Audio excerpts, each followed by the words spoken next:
తెలంగాణ ప్రభుత్వం గత 2 సంవత్సరాలుగా తెలంగాణలో రిటైర్డ్ అయినటువంటి ఒక ప్రభుత్వ ఉద్యోగస్తులకు వారికి రావాల్సినటువంటి ఒక బెనిఫిట్స్ అంటే వారికి పెన్షన్లు కానివ్వండి, లేకుంటే జీపీఎఫ్లు ఇవన్నీ కూడా ఏది ఉంటాయో వాళ్ళకు గ్రాట్యుటీ కానీ వాళ్ళకి రావాల్సినటువంటి హెల్త్ బిల్స్ కానీ ఇవన్నీ కూడా ఏది కూడా 2 సంవత్సరాలు ఇవ్వట్లేదు.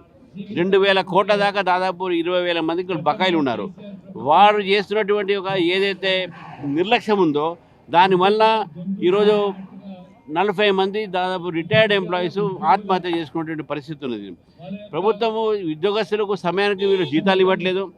అదేవిధంగా రిటైర్మెంట్ బెనిఫిట్ కూడా వీళ్ళు ఇవ్వట్లేదు. 700 కోట్లు రిలీజ్ చేస్తున్నారు, ఒక్క పైసా రిలీజ్ చేయలేదు.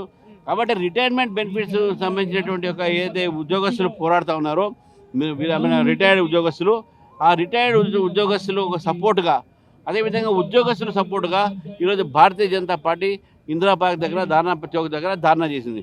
మా 3 ఎమ్మెల్సీలు రంజిరెడ్డి గారు, ఏవిఎన్ రెడ్డి గారు, కుమరే గారు వారి యొక్క చేసినటువంటి ధారణకు భారతీయ జనతా పార్టీ తరఫు నుంచి మేము పూర్తి మద్దతుతో మా మద్దతు రిటైర్డ్ ఎంప్లాయీస్ కోసము, గవర్నమెంట్ ఎంప్లాయీస్ కోసము ఎప్పుడూ ఉంటుందని తెలియజేస్తా ఉన్నాను.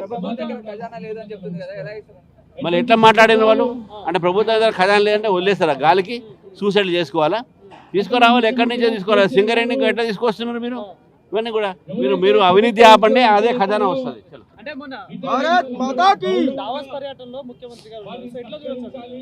సరే, దావాస్ అంటే అన్ని ముఖ్యమంత్రులు పోయారు, కానీ రాష్ట్రానికి ఏం వచ్చిందని చూడాలి. మన రాష్ట్రానికి ఎంత వచ్చింది, ఏం వచ్చినాయి, ఎన్ని లక్షలు వచ్చినాయి, ఎన్ని కోట్లు వచ్చినాయి, ఏమేమి ఇండస్ట్రీస్ వచ్చినాయి, ఎక్కడెక్కడ పెడుతున్నారు, ఎంతమందికి ఉద్యోగాలు వస్తున్నాయి, అవి చెప్పాలి. ఉద్యోగస్తుల ఫీజు రీయింబర్స్మెంట్ కానీ, హాస్పిటల్స్కు ఆరోగ్యశ్రీ బకాయిలు కానీ, ఉద్యోగస్తులకు సంబంధించినటువంటి రిటైర్మెంట్ సంబంధించినటువంటి ఒక బెనిఫిట్స్ కానీ, లేకుంటే రిటైర్డ్ ఎంప్లాయీస్ కాకుండా గవర్నమెంట్ ఎంప్లాయీస్ కూడా సమయానికి జీతాలు ఇవ్వలేని పరిస్థితి ఈరోజు ప్రభుత్వం ఉన్నది. ఈ ప్రభుత్వం వ్యతిరేకంగా పోరాడాల్సిన అవసరం ఉన్నది. ఎక్కడ పోతున్నాయి ఈ నిధులు? ఒక ధనిక రాష్ట్రాన్ని బీద రాష్ట్రంగా, అప్పుల రాష్ట్రంగా మార్చింది బీఆర్ఎస్ పార్టీ. ఈ యొక్క బీఆర్ఎస్ పార్టీ చేసినటువంటి తప్పుని ఈ పార్టీ కూడా కొనసాగిస్తూ ఉన్నది.